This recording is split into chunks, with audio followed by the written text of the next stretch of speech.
तो चलिए स्वागत है आपका विनर्स अकेडमी प्रयागराज में। मैं समीर शुक्ला और आज हम लोग द लास्ट लेसन के लॉन्ग आंसर को देखेंगे, जानेंगे, समझेंगे। यह आपके एग्जाम 2023 के लिए 7 नंबर का एक क्वेश्चन आएगा। आप देख रहे हो लिखा है कि answer any one of the following question about 150 words. 7 number का ये आएगा। और अगर आपको ऐसे ही प्रिंटेड नोट्स चाहिए तो आप मुझे डिस्क्रिप्शन में नंबर मैंने दिया है, आप उस पर जरूर मैसेज करें, हम आपको ये PDF शेयर कर देंगे। तो सबसे पहले बात यहाँ पर ये मैं कहूँगा कि ये जितने भी क्वेश्चन मैंने यहाँ पर रखे हैं सब इम्पॉर्टेंट हैं, आपके 2022 में आए थे इस चैप्टर से, और अगर 2023 के एग्जाम में आता है तो इन्हीं में से ही आएगा, इसके अलावा बाहर से नहीं आएगा। तो सबसे पहला क्वेश्चन है कि why was France running towards school that day. उस दिन फ्रांस अपने स्कूल के लिए दौड़ते हुए क्यों जा रहा था। What did he notice during the way, और रास्ते में उसने क्या नोटिस किया। तो यहाँ पर आंसर है कि that day France was running towards the school because, उस दिन जो फ्रांस था वो इतना तेज स्कूल की ओर क्यों भाग रहा था, क्योंकि he was very late and was in great dread of scolding, और वो लेट हो चुका था और उसे डांट पड़ने का डर था। Actually his teacher mister M Hamel, क्योंकि उसके टीचर एम हैमल ने हैड सेड दैट, कहा था कि he would question them on participle, कि वो पार्टिसिपल से रिलेटेड क्वेश्चन पूछेंगे। And France did not know the first word about them, और यहाँ तक कि फ्रांस को उस चैप्टर का, उस टॉपिक का पहला शब्द भी याद नहीं था। So he was in double terror, so उसके वजह से वो बहुत ज़्यादा दुगना वो परेशान था, बहुत ज़्यादा दुगना डरा हुआ था। पहली बात तो वो लेट हो रहा था, दूसरी बात उसको याद नहीं था। उसके बाद not know about participle and getting late, और इस वजह से क्योंकि उसे कुछ याद भी नहीं था और लेट हो रहा था, इस वजह से वो और ज़्यादा डरा हुआ था। तो ये था हमारे पहले क्वेश्चन का आंसर कि वो दौड़ क्यों रहा था। अब दूसरा क्वेश्चन यहाँ पर इसी में पूछा गया कि उसने रास्ते में क्या देखा। तो इन द वे, रास्ते में, he notice the birds chirping at the edge of the woods, उसने देखा कि कुछ पक्षी जो है वो लकड़ी के सबसे किनारे साइड पर बैठकर चिरपिंग कर रहे थे, यानी बोल रहे थे, चहचहा रहे थे। The Prussian soldiers drilling in the open, और जो प्रूशियन सोल्जर थे वो ड्रिल कर रहे थे यानी मार्च कर रहे थे।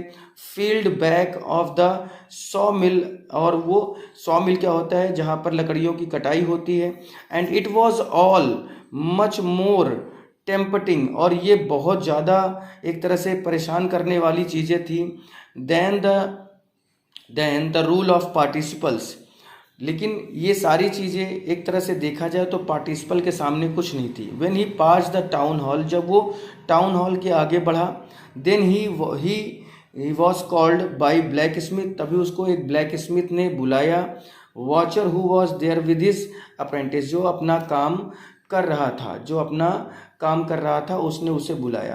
तो ये है हमारा पहला लॉन्ग आंसर, जो कि बहुत इंपॉर्टेंट था। मैंने इसको बताया और ऑलरेडी मैंने इसको लिखाया भी है, बोर्ड में लिखाया है।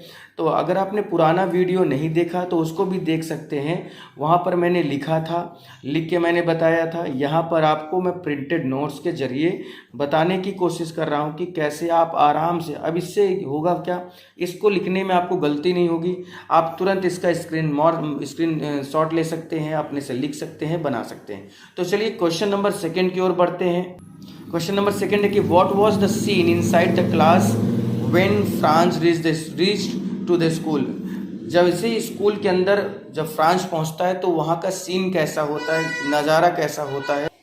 तो जब when Franz reach to the school, जब फ्रांस स्कूल पहुंचता है, he found everything so still as Sunday, उसको लगता है कि आज संडे तो नहीं है क्योंकि सब कुछ शांत था।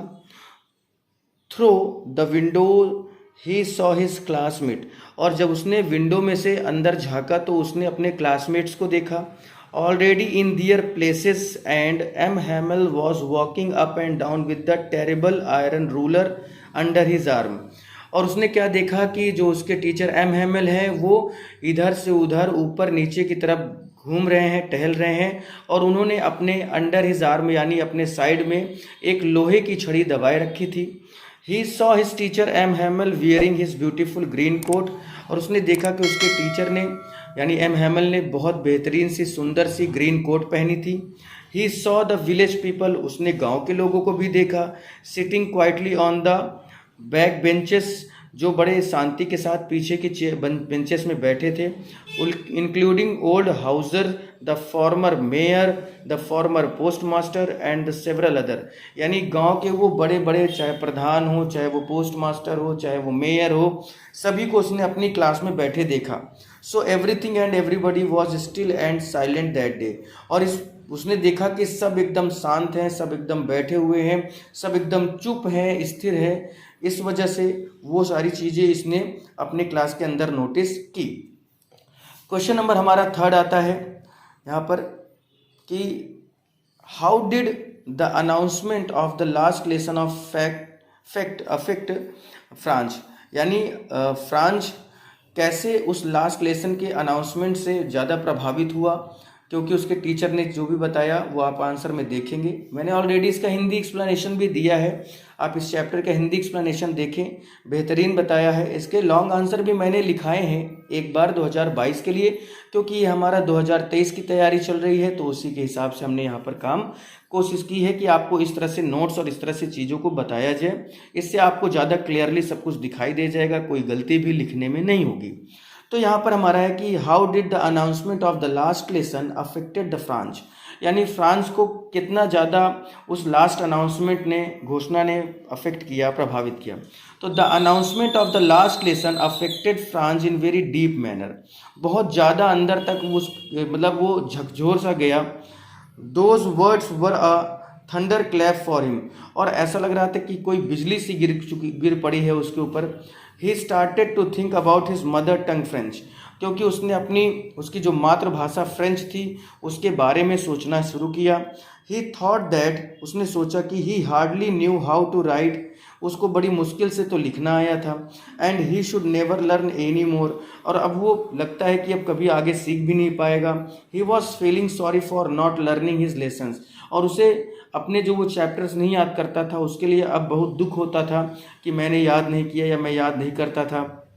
His books that had seemed such a nuisance a while ago, और उसकी जो किताबें थी वो उसके लिए एकदम अलग सी लगने लगी थी। विच वर सो हैवी टू कैरी, उसको उन किताबों को ढोना या अपने कंधे पे ले जाना बहुत भारी सा लग रहा था।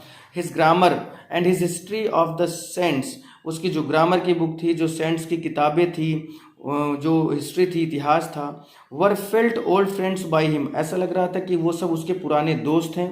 The idea that his master was, और ये आइडिया उसके जो मास्टर ने दिया, क्योंकि उसको वो बच्चा कभी पढ़ता नहीं था, कभी क्लास में टाइम से नहीं आता था, लेकिन जब एम हैमल ने अनाउंस किया कि ये आज उनका लास्ट लेसन है, इसके बाद से हम लोग फ्रेंच भाषा नहीं बोल पाएंगे, हमें जर्मन लैंग्वेज में बात करनी होगी, इस वजह से ये जो लड़का फ्रांस होता है वो बहुत ज़्यादा डीपली अफेक्टेड हो जाता है।